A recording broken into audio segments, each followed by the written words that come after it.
Onani hayotida yopilmagan darsi qiziga o'tadi deyishadi psixologiya bo'yicha deydimi?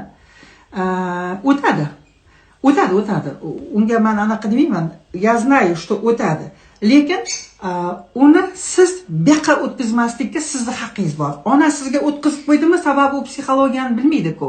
Mana shu narsani kesib tashlashni bilmaydi-da. То есть над этим нужно работать. Чистка qilsa bo'ladi.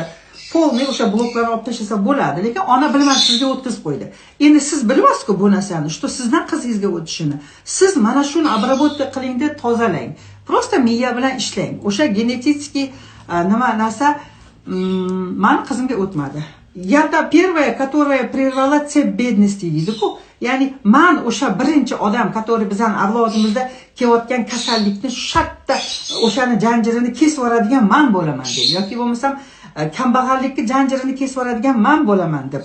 Mana shunday qaror qabul qiling deb va endi o'ziga yarasha mehnati bor. Bo'lmasam qizingizga o'tib ketadi-da. Qizingizdan yana qizingizga o'tib ketadi. Mana shunday avlod kovlab ketaveradi. Kasallik bo'lsa ham, gadoylik bo'lsa ham, baxtsizlik bo'lsa ham yoki yana nima bo'lishi mumkin. Mana onam ikkita bolasini ajrashganda menda ham shu narsa qaytaradimikan degan qizda qo'rquv bo'ladi. Onada shu qo'rquv bo'ladi. Men ajrashgandim, men onam ham ajrashgandi, men ham ajrashgandim.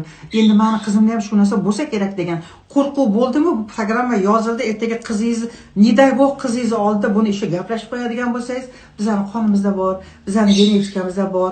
Ana buving ham ajrashgan edi, men ham ajrashdim dedingizmi? U qizni o'sha momentiga yozildi. Ha, demak ertaga men ham ajrashar ekanman. O'zi u ajrashish kerak emas qonun bo'yicha.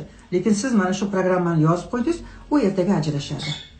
Bolalarning oldida doim aytaman-ku, onani tili, bolani kelajagi, taqdiri onani tilida.